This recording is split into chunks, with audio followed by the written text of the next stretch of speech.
לא. הלו. כן, שלום. שלום, צהריים טובים. צהריים טובים, אדוני, אתה צריך מונית? לא, אני מדבר עם מר יחזקאל חיים. כן, מדבר. כן, ממוניות חזי קלאס. מוניות חזי קלאס, כן. שלום לך, מדבר יוסי בירן מוועדת החוץ והביטחון לצה"ל. כן, נעים מאוד. נעים מאוד. אנחנו מיידעים אותך שלפי סעיף 7 לחוק אנחנו אמורים לגייס את המוניות שלך.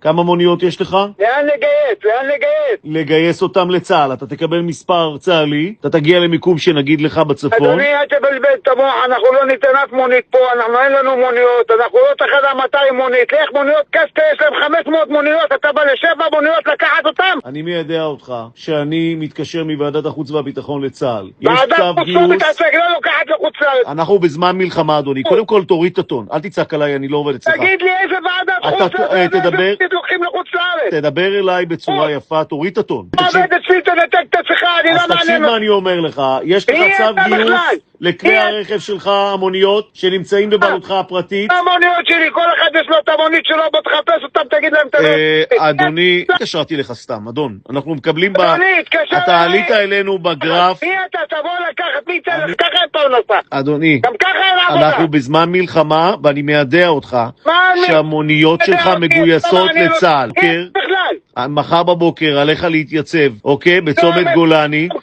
אני התייצבויות לא מקבל בטלפון. אדוני, תביא לי צו ממשלתי, תגיד לי. אדוני, אתה עובר כרגע על החוק, אתה יודע. כי לפי סעיף 7 לחוק, עובר על החוק, סעיף 8, סעיף 9, סעיף 10, אני שם פס על כולם, על כל המדינה מזוגגת. אז אדוני, חד משמעית אני אומר לך, זה ייגמר לא טוב, חבל. זה ייגמר לא טוב, מה אתם יכולים לעשות? אנחנו בזמן מלחמה, המוניות שלך מגויסות. לך תחפש את החוק. מר חזי חיים, מחר ב8 בבוקר, צומת גולני.